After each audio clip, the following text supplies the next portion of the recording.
من قناة فضفضة، معكم مستر محمود. لا تحاول أن تعيد حساب الأمس وما خسرت فيه، فالعمر حين تسقط أوراقه لن تعود مرة أخرى، ولكن مع كل ربيع جديد سوف تنبت أوراق أخرى.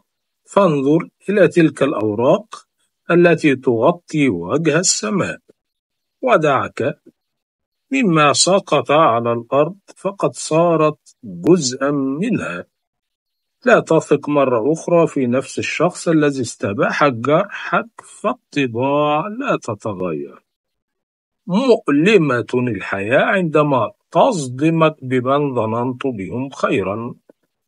جامل من يأتيك وقت فراغه، وقدر من يأتيك وقت فراغك، وتمسك بمن يفرج نفسه لك. ولا تثق بكل ما تراه، حتى الملح يشبه السكر. كن على حقيقتك، لا تتصنع. فقد يريدك فمن يريدك فسيجيئك وسيحبك كما أنت بعيوبه. قل لنفسك فالجميع حكاية وتنتهي.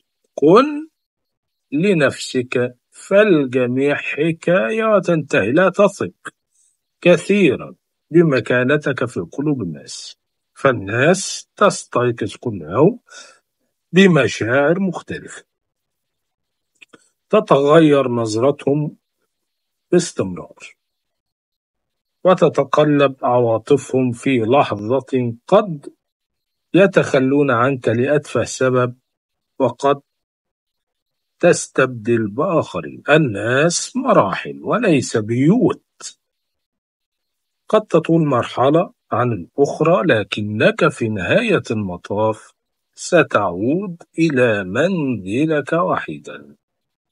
وأخيرا، لا تثق بأحد، حتى التراب الذي خلقت منه سيدفنك فيه يوما ما. تحياتي مستر محمود.